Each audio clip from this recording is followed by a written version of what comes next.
When that world ended, our story began. That's it. Come beside me. Should seek glory in just war and rightful conquest. Now, by ancestral right, I was also king of France. But I could not enforce this unless I waged war on the French, and to do this, I needed ships to carry my armies across the narrow seas.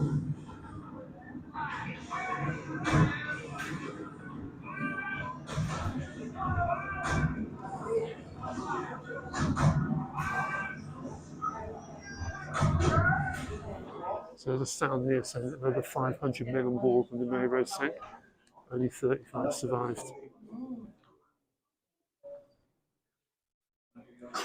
So we've now come through like a walk-through exhibition of the Mary Rose. See an amazing cannon just there.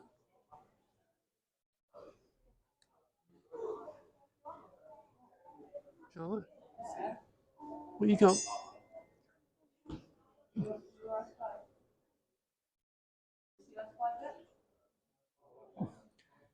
And Charlotte has found a throne fit for a princess.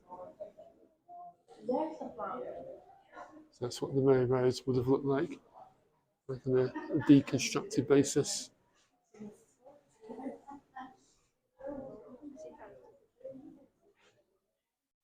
The bell of the Mary Rose.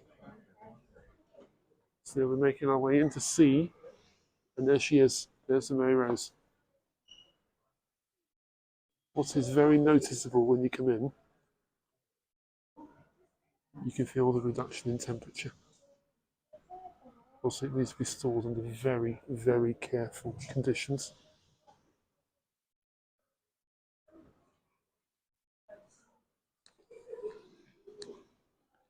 There we are. Henry VIII's favourite vessel, the Mary Rose. There you go, cannons off the Mary Rose.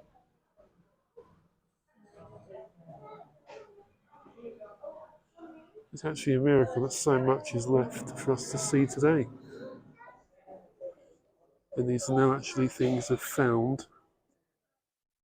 or salvaged from the wreckage. So backgammon set.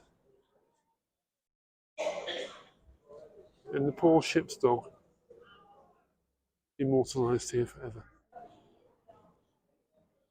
God, look at those cannonballs.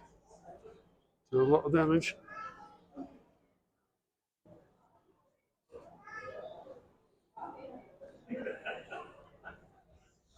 The Master Gunner's uniform, how has that survived? You wouldn't think that was possible. So you got some things like the cauldrons and cooking equipment, fuel and ash, bricks and mortar. See, that thing's taken a beating, isn't it? The ship's cauldron.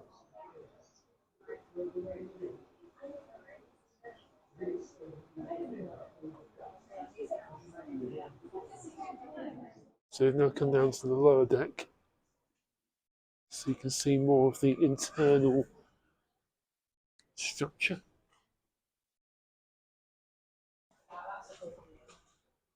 That's sensational.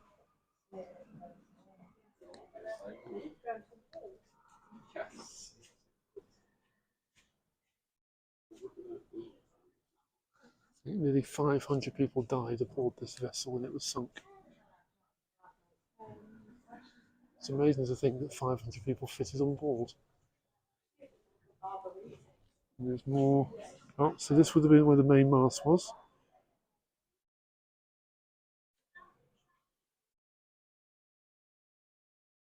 Lots of artifacts.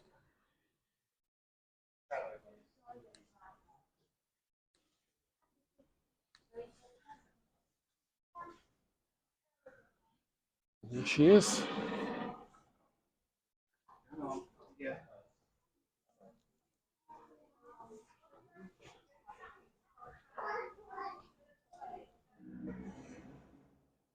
So as yet, the best view that we've had of the Mary Rose.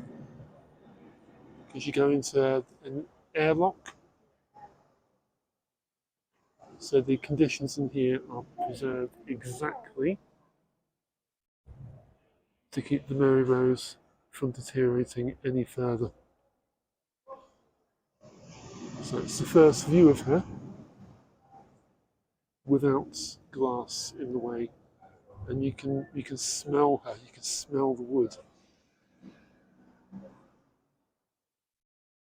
It's quite remarkable.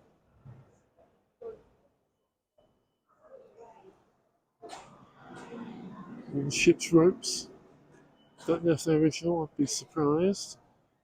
But oh, look, the anchor. The anchor of the Mary Rose. Permission to exit Camden Dock. Proceed to the dive site. Over. This is Harbour Control. Yes, you are clear to exit Camden Dock and proceed.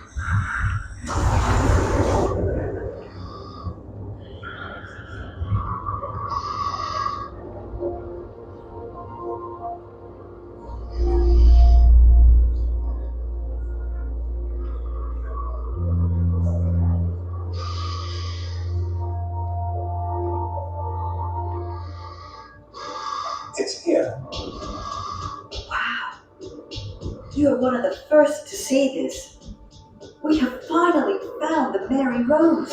Well, the very first time we saw the ship, we saw 8 or 9 timbers, rectangular timbers, just protruding from the seabed, 3 or 4 inches. But as we cleared away the mud with our hands, the timbers were sharp and clear, as good as the day the ship sank. Lifting his cannon. Look to your left. Can you quickly reach up and check the straps are secure?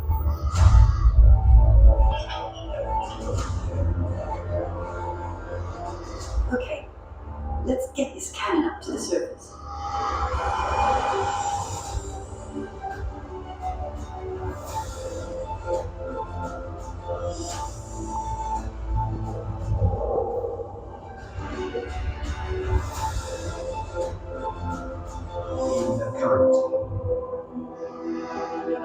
It was just the most amazing moment because that's when you could feel that the whole ship was in one piece.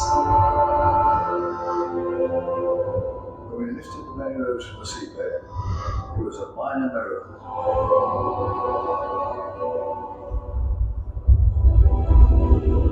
That movement underwater and the correct docking of the cradle was crucial.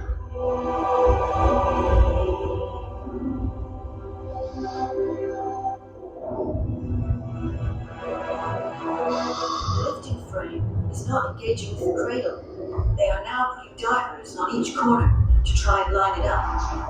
On this spot in July 1545, but on this rainy day in October 1982, the Mary Rose broke the surface to the sounds of a celebration.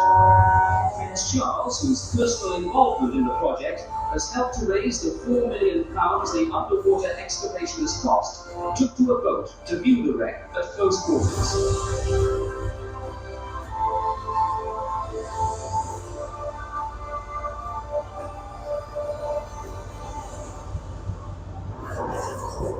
Safety pin supporting one of the legs of the lifting frame had collapsed under the strain.